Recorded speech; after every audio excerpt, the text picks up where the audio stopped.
Welcome to Real Clear Radio Hour, brought to you by the Competitive Enterprise Institute. I'm your host, Bill Frezza. We've got a mixed bag for you this week.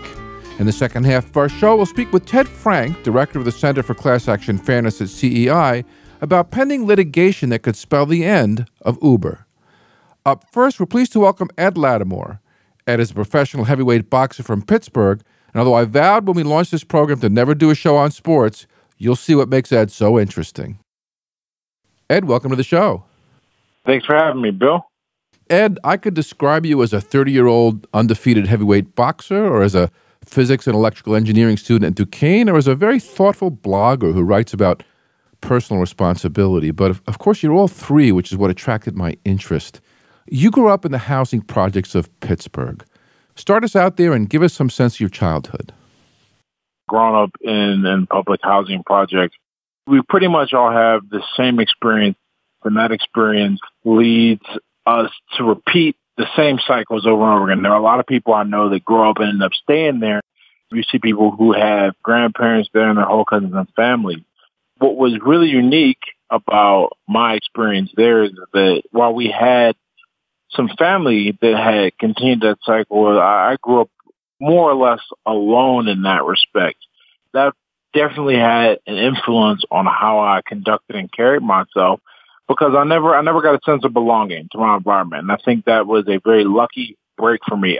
It kept me from ever feeling like I belonged. When you're young, it seems like you want to belong to a group of people. But you get older and you look back and you go, oh, my goodness, I must have dodged the bullet. The kid didn't want to play with me, or I didn't get sucked into a lot of the things around me. My mom was around. My dad was around, but we ended up living in split housing. My dad moved to Philadelphia. I stayed with my mom. Well, I spent the first 9 years of my life in the Hill District. Listeners who are familiar with that region know it's an absolute terrible place. I mean, so violent with the buses weren't coming, or we couldn't get pizza. I got robbed there when I was a young kid by a bunch of guys just hanging out on the block. I stumbled upon a corpse at one time when I was younger. Wow. You get used to it. I watched a kid get run down by a runaway car. You get used to seeing these terrible things. Did you get in a lot of fights as a kid? I did. I wasn't a bully or anything. But when you're different, people like to attack what's different and what they don't understand. And I got into a lot of fights, especially in middle school. I went to school with a bunch of people in my area, similar backgrounds, similar economic situations, etc. And I fought with a lot of kids, and I learned that it didn't really matter what you were fighting about. You've written that in the projects, being willing to fight is more important than actually fighting. What did you mean by that? You learn this. So a lot of people don't realize this is how the world works. And the great part about growing up in this environment, if anything can be called good about it, is that you learn that people, when they see a weakness and they see you're a weak person, they will try and take things from you if they are from an environment with other depraved or deprived people. So in that environment where no one has anything, if you look like you're a target or something, someone will just try and take your stuff.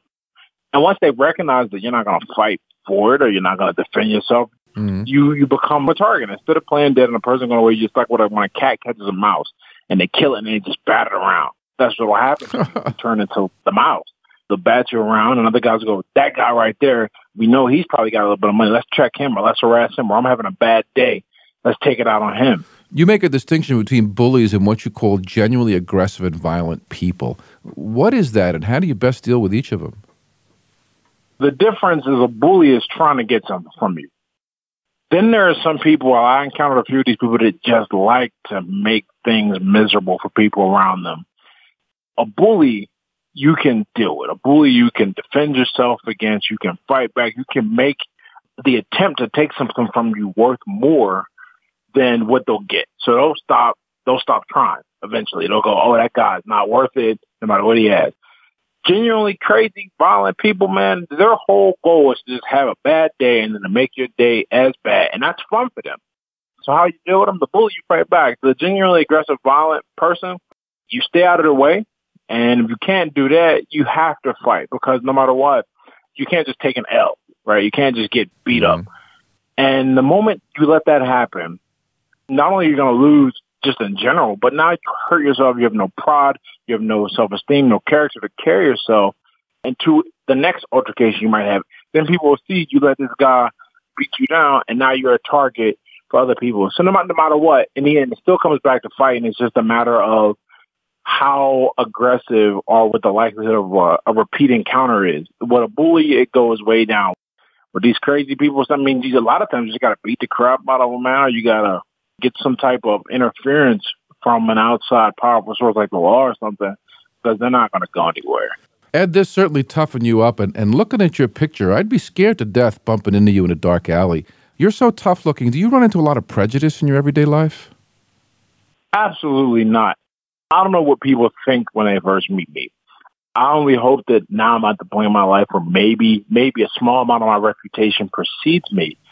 But if a person has never met me before, they look at me, there's a lot of power in surprise, right? And the moment you look at me, you get this image, oh, this is a tough guy.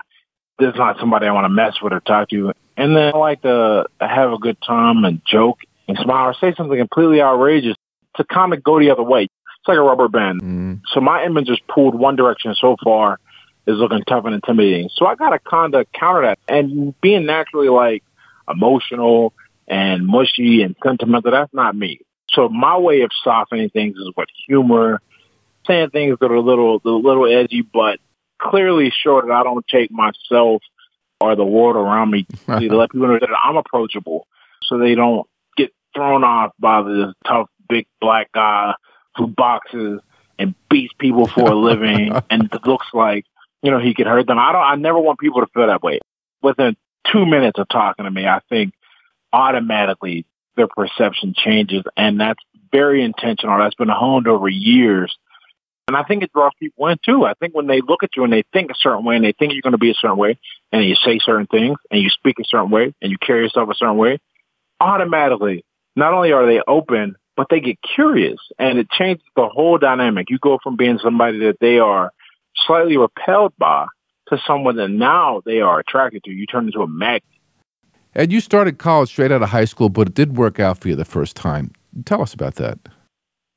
So I was in high school and I played football, and I wasn't bad at football. I was good enough to attract the attention of Duquesne University. And I also went to a camp at the University of Pittsburgh, and they said, if you come, we'll give you a look as a walk-on. And this is a great opportunity because I didn't really have a plan. Like I was really the beneficiary of a lot of positive peer pressure, like a lot of high achieving friends once I got to high school, but I didn't really have a plan. So my plan was to go to the University of Pittsburgh. But what had happened is that the University of Rochester came out of left field one day and visited me at school and said they would be interested in having me come. Now, even though it's a Division III school, which means they don't offer scholarships, they were offering a sizable portion of my tuition to be covered on an academic basis. Because I was a good student. I was a good student. I really liked school for the most part. I still really like school. I mean, I'm still there now. But I was on the fence about it. I was like, here's a smaller school. My dream was like, man, I'm going to try my best to get into the NFL, even if I know the long shot. And I kept hearing from my friends' parents. Remember, I have these great high-achieving friends who I think the world of, and they come from good families, and their parents went to good schools, and they're like, oh, University of Rochester was interested in you. You definitely should go. You definitely should go. Now, remember, I spent every day of my life with these people, after school and during school, because I really didn't like where I lived, and things were rough at home. I was spending so much time with my friends' parents, so I'm hearing this all the time. Go to Rochester, go to Rochester, go to Rochester. So finally I break and I go, right? I get there and I realize a few things, and you don't learn about yourself until you're in a situation. One, I realized, man, I had not been emotionally prepared to be away yet. Like I wasn't ready. I was homesick all the time. Once I finally got a car, I was driving home every week, and this is a 4-hour drive both ways. So I'm putting 8 hours on my car and 600 miles a weekend just to go home and visit. I learned that the party lifestyle is fantastic when you're an 18-year-old kid playing football.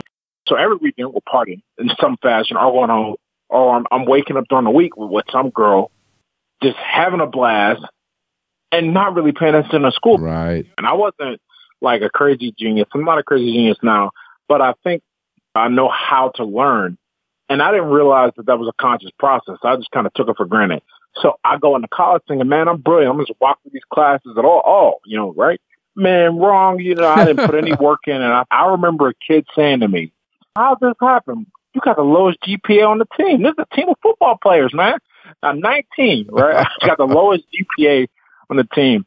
And they put me on probation, and they were ready to get rid of me. So I come back the third semester, second year, and I had no money at this point. My senior year of high school, my father passed away, and I got $55,000 in insurance money. Wow. And in 18 months, and this is what happens when you have a poverty mindset and no one teaches you how to deal with money. In 18 months, I'm overdrawing my account to have enough money to go back to school and eat when I first get there. Mm. So I remember sitting there intentionally at the PNC ATM, withdrawing my account over and over again until I was like, they're going to have to tell me, I'm going to just keep taking money because I know this is the last money I have for a while. And I think I got like $220 out of there before they said no. So long story short, one day I woke up and was like, I got to get out of here. I'm not flourishing. So I just withdrew myself before they kicked me out and came home. So Ed, when did you take up boxing as a serious sport? So I walked into the gym. I was 22 or 23. I'd been in a relationship where I just made everything about this relationship and didn't do anything to develop myself in any way, shape, or form. Held a bust job at Starbucks just so I could be around the girl I liked and wasn't really making any money, wasn't improving my life. So I was like, first thing I'm going to do, now that I'm single, now that I've been dumped, because I wasn't improving at all, is I'm going to go to this boxing gym that I found. I kept with it and kept getting better because I like the feeling of improving. And boxing offers a great outlet for that feeling. Like if you want to go feel like you're learning something, you're either going to learn it or boxing has a wonderful negative feedback loop. Very quick, efficient. It'll let you know real fast if you're making a mistake. So I just stuck with it. Yeah, get it wrong and you got a punch right in the face. Here we are 8 years later and it has worked out really well. I was an amateur in the Pittsburgh area for 3 years. And during that 3 years, I think I fought about 24 times, 16 and 8-ish. But the last, 6 of those fights, I ended up fighting on the national level because I won the state title. And when you win the state Golden Glove title, you go out and face all the other states that have decent boxing programs. It's like the Rocky Mountain region. So I went there, and then a victory there, a really significant victory, got me recruited by this group in Los Angeles. And from that group in Los Angeles, I actually came up in the same program with Charles Martin and Dominic Brazil. Dominic Brazil ended up going on to the Olympics, and Charles Martin, now the IBF champ. We all trained and sparred together, and I fought them a few times. And if it wasn't for this is a great story I always tell people about how luck is opportunity meets preparation. The preparation was just being ready to fight anyone and training and training and training. The luck is I get to the National Golden Gloves. I think there were 32 regions or something. So I'm one of them, Pennsylvania. There's another 31 I could get, and I draw California, and California's representative is Dominic Brazil. The hardest fight I had at that point, and I won 4-1, and that got the attention of the people in L.A. who were able to further my career because they were able to pay me. They were able to send me anywhere in the nation to fight people. I got my national title with them when I was with those people because I could just focus on training, and they could send me to tournaments. And that experience changed my life. Is that what convinced you to turn pro? The goal was to always turn pro because I had already put so much time into this. Let's see how far I can go. Let's see how good I really am. Let's see how good I can be. I turned pro in 2013. The Olympics, 2012, had just been before. So every year, right after the Olympics, people turn pro because unless you're young, you got to wait another 4 years before you can do anything significant in the amateurs. That's giving up 4 years of earnings, 4 years of development, 4 years of moving on in the pro circuit. So I was like, okay, I think I was 27 when I turned pro because there was nothing left to do as an amateur. Now you're fighting pro, you're undefeated. What convinced you to go back to college in your late 20s? And why a double major in physics and electrical engineering? Those are not easy courses. So to answer the first question, why I went back to college, two experiences really. One that happened, I almost got hit by, almost flat by a car in L.A. That experience let me know real quick, the lights went off, man, you could be out of boxing tomorrow, and it's got nothing to do with you fighting. You could be a great fighter and just never be able to fight again. You should probably know how to do something else that will allow you to have a decent life. That's when the college wheels really got churning. Because I was anti-higher education for a long time. And then I realized that's just a game you got to play and still play it to the best of your ability and get the odds in your favor. As far as why physics and electrical engineering, The original goal was to go back for math, because if I was going to go back to school, it was going to be for a STEM major. Math just made the most sense because I couldn't figure out exactly what STEM was going to be, but I knew math covered a lot of areas. So when I decided I was going to go back to school, I knew I needed to get some extra money to go. So I joined the National Guard to get some money for school. And my MOS in the National Guard is a land combat missile systems repairer. And everyone who goes through the 94 series MOS has to go down to Fort Lee, Virginia. And before they start training on the actual thing they'll be working on, you got to go through the BMAC course, Basic Mechanical Electronic Theory. And in that course, I was like, man, I really like this stuff. Maybe I'll go back to school for electrical engineering. So that's how I got started, right? So I get back and I get enrolled in class, and every engineer has to take the physics gamut, physics 1 and 2. And the first time I took a physics class, we did an experiment with the kinematic equations to predict where a bead would land. And when it landed where, like, my equation said it would land, man, my mind was, like, blown. I was like, what? So I see that. Now I'm like, should I major in physics? Should I major in electrical engineering? Fortunately, Duquesne University has this program, a binary engineering program. They'll award you a Bachelor of the Arts in physics, and then with an agreement they have with the University of Pittsburgh, allow you to transfer over and finish the last 2 years and get whatever discipline of engineering you want. The one I wanted was electrical engineering. So I get to do both things, and I'm really happy with it right now. I really like the courses. I really like the learning.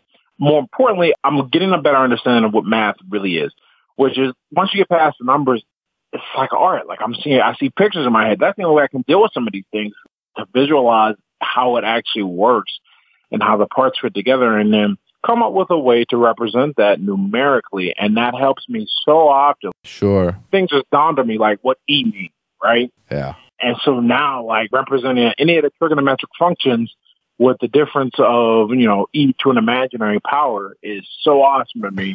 And I get that because I can visualize what's happening. So I feel very satisfied when I do it. Have you gotten to Fourier transforms yet? We started a little bit of Fourier transform last semester on my electronics course, and I'm in a mathematical methods of physics course and differential equations this semester. We go even more in depth into Fourier transform this semester. They're the best. We did some in optics too when we were dealing with just the behavior of light as a wave. So Ed, as both a boxer and a future engineer, do you worry about brain injury in the ring? I don't. People ask me that a lot, and I tell them all the time, no matter what, I'm going to die. And if I can have a life where people can look up to it, like me existing and just me doing what I do, can inspire some people or lead some people, or maybe I make enough money and I can look and understand a certain thing happening in the technology sector that perhaps no one else can appreciate the value of, but I have the money and the knowledge to lean and leverage that and to get involved, then I think that the possibility of some brain injury is well worth all of the things I get in return, not just the things I get for myself. Because I'm still at the point where I'm just happy that I get free food at the day of the fight. Like, I don't really care about the purse, man. I'm just happy to say, like, okay, here's your per diem for fight day. So I don't really care about the money per se. I care about the feelings I get learning both disciplines, and then how one day I'll be able to synchronize that. I can't see a future. Like, I don't know how the two things are going to work together, but I know they will one day. Ed, I'd like to switch over to some of the many interesting issues you've raised in your blog. You've written quite a bit about fairness. What does that word mean to you? Fairness is an illusion. I think fairness was invented to make people feel better when things do not go as planned.